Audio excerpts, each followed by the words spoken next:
ముందు ఈ వీడియో చూడండి, మనం తర్వాత మాట్లాడుకుందాం.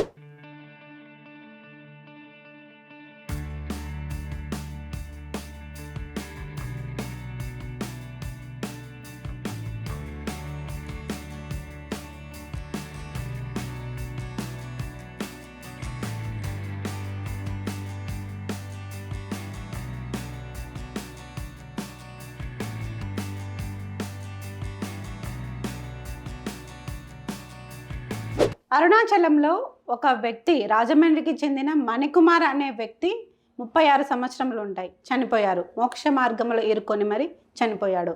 తిరువన్నామలైలో మనకి అష్టాదశ లింగాలు అంటే 8 లింగాలు మనం దర్శించుకున్న తర్వాత ఫైనల్గా మనము మోక్ష మార్గం దగ్గరికి వస్తాము. ఆ మోక్ష మార్గం గుండా మనం బయటికి వస్తే మనకి మోక్షం లభిస్తుందని చాలామంది ప్రవచనాలలో చెప్పారు. ముఖ్యంగా చాగంటి గారు తన ప్రవచనాలతో తిరువన్నామలైని మార్చేశారు అని చెప్పుకోవచ్చు మనము. అంతటి తిరువన్నామలైలో మనము మోక్ష మార్గంలో ఎవరెవరు వెళ్ళాలి, ఎవరు వెళ్ళకూడదు అనేది కొంచెమన్నా మనకు అవగాహన ఉండాలని నేను భావిస్తున్నాను. చాగంటి గారు ఎంతో ఆధ్యాత్మికంగా ఎన్నో విషయాలను మనకి తెలియజేస్తారు. తెలియని విషయాలు కూడా మనము ఫాలో అవుతుంటాము, తెలుసుకొని మరి ఫాలో అవుతుంటాము.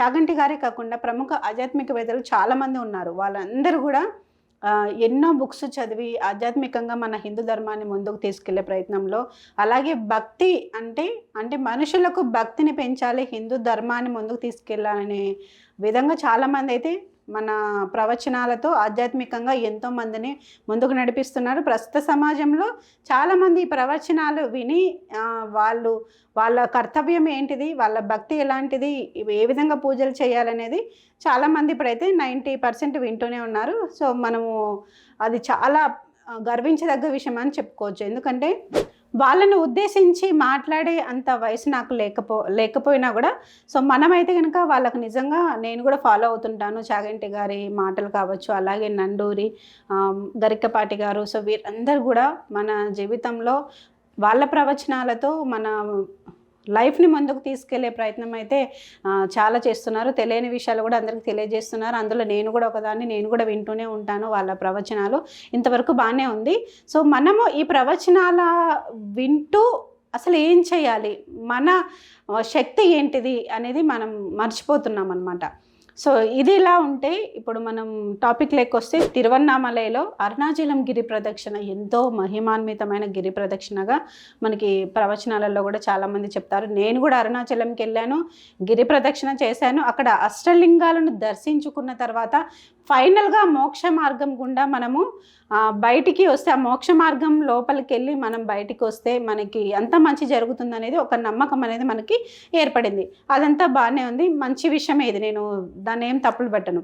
కానీ ఆ మోక్ష మార్గంలో ఎంతమంది వెళ్ళచ్చు, ఎలా వెళ్ళచ్చు, వాళ్ళు ఎవరు వెళ్ళచ్చు, ఎవరు వెళ్ళకూడదు అనేది కొంచెమన్నా ఆలోచన ఉండాలి. నేను వెళ్ళినప్పుడు, అంటే నా సంగతి చెప్తున్నా, నేను వెళ్ళినప్పుడు లోపలికి అంటే బ్యాక్ సైడ్ నుంచి మన మోక్ష మార్గంలో బయటికి రావాల్సి ఉంటుందన్నమాట. అప్పుడు మనకి గిరి ప్రదక్షిణ కూడా కంప్లీట్ అయిపోయిందనేది కూడా భావిస్తారు చాలామంది. ఈ తరహాలోనే మనకి ఏదైతే ఉందో ఆ మోక్ష మార్గం ఉందో, కొంతమంది నిజంగా చెప్తున్నాను, చాలా వెయిట్ ఉన్న వాళ్ళు, లావు ఉన్న వాళ్ళు అస్సలు పట్టరు దాంట్లో. నేను ఆ రోజు మా అక్కతో కలిసి వెళ్ళాను అనుకుంటా ఆ రోజు. సో మా ఫ్యామిలీ మెంబర్స్తో నేను వెళ్ళాను. ఆ రోజు నాకు డౌట్ వచ్చింది, లావుగా ఉన్న వాళ్ళు ఇందులో నుంచి వెళ్తున్నారు, ఒకవేళ వాళ్ళు ఇరుక్కుపోతే ఇదేమన్నా అంటే ఏం చేయాలి, అది బయటికి వాళ్ళు రాని పరిస్థితిలో ఉంటే అసలు ఏం చేయాలి అనేది కూడా నాకు అక్కడ ఒక థాట్ వచ్చింది. కానీ ఆ శివయ్య మీద దర్శనం, అంటే ఆ శివయ్య మీద భారం వేసి మోక్ష మార్గం గుండా బయటికి రావాలి, అంత మంచి జరుగుతుంది, ఆ శివుడే బయటికి తీసుకొని వస్తారు అనేసి చాలామంది అక్కడ ఉన్న వాళ్ళు చెప్పారు. అలాగే నాతో పాటు వెళ్ళిన వాళ్ళు కూడా ఈ విషయమే చెప్పారు. సో అంత బాగానే ఉంది. నేను కూడా కొంచెం అంటే ఓకే అనుకున్నా, కానీ నాకైతే ఏదో ఒక మూలన ఒక డౌటే ఉండింది, ఇరుక్కుపోతే ఎలా అంటే ఇరుక్కుపోము, ఆ దేవుడి దయ వల్ల ఇరుక్కుపోము, దేవుడి మీద భారం వేద్దాము, ఇరుక్కుపోము అనుకున్నాం. ఒకవేళ అందులో ఇరుక్కుపోతే బయటికి రాని పరిస్థితిలో ఏం చేయాలి, ఏం చేస్తారు అనేది ఒక క్వశ్చన్ మార్క్ అనేది నాకు అప్పుడు వచ్చిందనమాట. 2 years బ్యాక్ నేను వెళ్ళాను అక్కడికి. సో తర్వాత ఇప్పుడు ఇన్ని రోజులకి అంటే నేను వెళ్ళిన తర్వాత 2 yearsకి రాజమండ్రి నుంచి మణికుమార్ అనే వ్యక్తి చనిపోయారు. అందులో మోక్ష మార్గంలో ఇరుక్కొని మరి చనిపోయారని తెలిసింది. నిజంగా చాలా బాధాకరమైన విషయం. 36 సంవత్సరంల వ్యక్తి, ఫ్యామిలీ ఉంటుంది, భార్య ఉంటారు, పిల్లలు ఉంటారు, అమ్మ నాన్న, సో బంధువులు, వీళ్ళందరూ ఎంత బాధపడి ఉంటారు. అందులో ఇరుక్కుపోయి అక్కడే ప్రాణం వదలడం అంటే నిజంగా చాలా బాధాకరమైన విషయం అని నిజంగా చెప్తున్నాను. సో అందులో వెళ్ళాల్సిన అవసరం లేదండి. అసలు మన బాడీ సహకరిస్తే మనం వెళ్ళాలి. ఆ బాడీ సహకరించినప్పుడు మనం అక్కడే ఓం నమ శివాయ అనుకొని మనం ముందుకు సాగాలి తప్ప ఆ ప్రదక్షిణ అనేది కంప్లీట్ చేయాలి మళ్ళీ టెంపుల్ వరకు అని నేను భావిస్తాను. కానీ ఖచ్చితంగా లావు ఉన్న వాళ్ళు కూడా అందులో దూరితే, అందులో నుంచి బయటికి వస్తే ఆ శివయ్య నిజంగా మోక్షం కలిగిస్తాడనేది నిజంగా నాకు తెలిసి అందరికీ ఇది సరిపోయే విషయం కాదనేసి నాకు అనిపిస్తుంది. చాలామంది రాలేని పరిస్థితి ఇప్పుడున్న జనరేషన్లో, ఇప్పుడున్న సమాజంలో చాలామంది వెయిట్ పెరిగిపోతున్నారు. వాళ్ళ వెయిట్ని బట్టి మనము ఆ లోపలికి పడతామా లేదా, ఇరుక్కుపోతే ఎలా, ఇవన్నీ ఆలోచించి అక్కడే ఓం నమ శివాయ అనుకొని బయటికి రావాలి. సో ఇది జస్ట్ 2 days బ్యాక్ జరిగింది. 24th అంటే జూలై 24th రోజు మణికుమార్ అనే వ్యక్తి అక్కడ చనిపోయారు.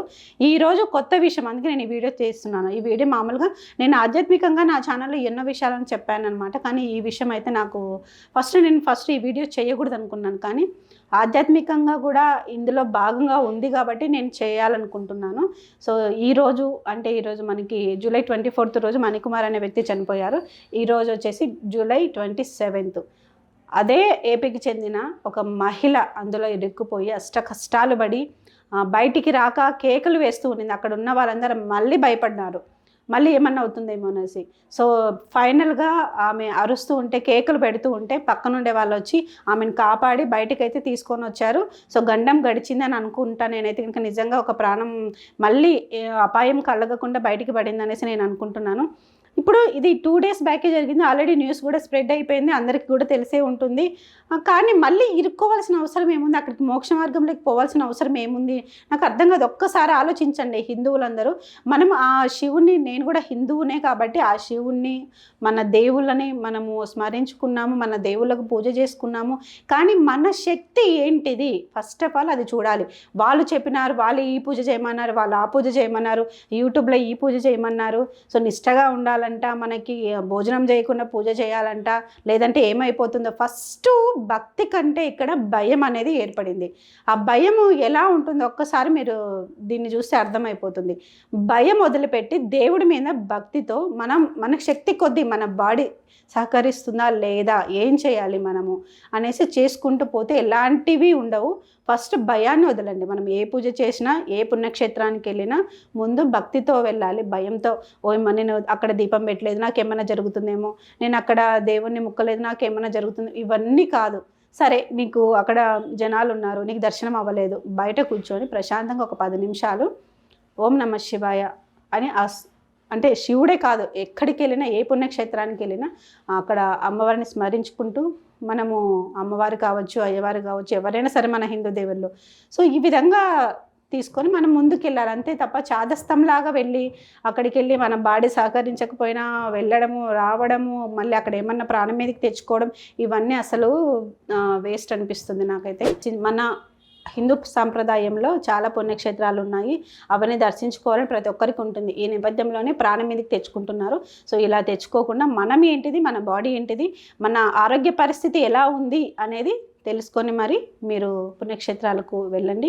అలాగే ఎన్నో పుణ్యక్షేత్రాలు దర్శించుకుంటూ ఉంటాం. మొదటగా మన వీధిలో ఉన్న ఒక గుడికి వారం రోజు వెళ్ళకపోయినా అట్లీస్ట్ వారానికి ఒకసారైనా వెళ్తున్నామా లేదా అనేది కూడా చెక్ చేసుకుని, ఇది చాలా ఇంపార్టెంట్ విషయం అనమాట. ఎంతో దూరం ప్రయాణిస్తుంటాము, మనము ఎన్నో గుళ్ళకి వెళ్తుంటాము, దర్శనం చేసుకుంటూ ఉంటాము, లైన్లో గంటల తరబడి లైన్లో నిలబడుకుంటూ ఉంటాము. సో ఇంత చేస్తాం, ఇవన్నీ చేయండి, చేయకూడదని ఏం కాదు. అందులో భాగంగా మన వీధిలో ఉన్న టెంపుల్కి అట్లీస్ట్ వారానికి ఒక్కసారైనా వెళ్తున్నారా లేదా అనేది చెక్ చేసుకోండి. వెళ్ళని వాళ్ళ గురించి చెప్తున్నా, వెళ్ళే వాళ్ళ గురించి కాదు. అలాగే తిరువన్నామలైలో కొన్ని తెలుగు వాళ్ళని కూడా కొంచెం చిన్న చూపు చూస్తున్నారని కూడా వచ్చిందనమాట మీడియాలో. నా పర్సనల్గా నేను, అంటే నా ఫ్రెండ్స్ అక్కడికి వెళ్ళారు, తెలుగు వాళ్ళని చూడకుండా మరి పెద్ద పెద్ద గొడవలు వేసుకొని వాళ్ళతో నానా హింసలు పడి వాళ్ళు బయటకు వచ్చారు. నేను ఆల్రెడీ వాళ్ళు నన్ను వీడియో పెట్టమన్నారు కానీ నాకు కుదరక నేను పెట్టలేదు. సో అది వేరే టాపిక్ అనమాట. ఆ టాపిక్ మనం తర్వాత మాట్లాడుకున్నాము. సో ఫస్ట్ తిరువన్నామలై నిజంగా చెప్తున్నాను, మన తెలుగు రాష్ట్రంలో తెలుగు ప్రజలకు నిజంగా చాలా భక్తి ఉందండి. ఎన్నో ప్రవచనాలు వింటూ ఆధ్యాత్మికంగా ముందుకెళ్తున్నారు. హ్యాట్స్ ఆఫ్ వాళ్ళకందరికీ. సో తెలుగు ప్రజలు నిజంగా ఎక్కడికి వెళ్ళినా సరే తెలుగు ప్రజలు ఖచ్చితంగా ఉంటారు. ఒక కాశీకి వెళ్ళినా మన పక్కనే తెలుగువారు ఉంటారు. అలాగే తిరువన్నామలలో సగంకి పైన తెలుగువారే దర్శనం చేసుకుంటూ ఉంటారు. సో ఇంత తెలుగువారు ఎక్కడికి వెళ్ళినా ఉండడము, అక్కడ ప్రయాణం చేసి దర్శనం చేసుకోవడం నిజంగా చాలా గొప్ప విషయం అండి.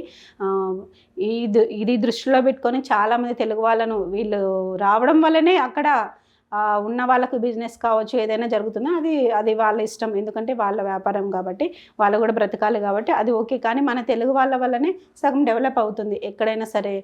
మనకు గుళ్ళల్లో తిరువన్నామలై స్పెషల్గా మనం చెప్పుకుంటూ పోతే, సో అంతటి తిరువన్నామలలో తెలుగువారిని కొంచెం చిన్న చూపు చూడకుండా కొంచెం వాళ్ళను కూడా కొంచెం చూడండి. కొంచెం ఏదైనా సరే లైన్లో వెళ్ళేటప్పుడు కానీ గొడవలు పడకుండా అక్కడ స్టాఫ్ కావచ్చు ఎవరైనా కావచ్చు. ఎందుకంటే నేను ఇది ఎందుకు చెప్తున్నా అంటే పర్సనల్గా మా స్నేహితులు అక్కడికి వెళ్ళి వాళ్ళ ఫ్యామిలీ నిజంగా చాలా కష్టాలు పడ్డారు. ఎందుకంటే పెద్ద గొడవే అయిందనమాట అక్కడ స్టాఫ్తో ఒక చిన్న ఇష్యూ వల్ల. సో దానివల్ల నేను ఈ విషయం చెప్తున్నాను అనమాట. సో కాబట్టి తెలుగు వాళ్ళు కూడా కొంచెం జాగ్రత్తగా ఉండండి. ఎక్కడికి వెళ్ళినా ప్రాణం మీదకి తెచ్చుకోవద్దండి. నేను ఇదే చెప్పదలుచుకునింది.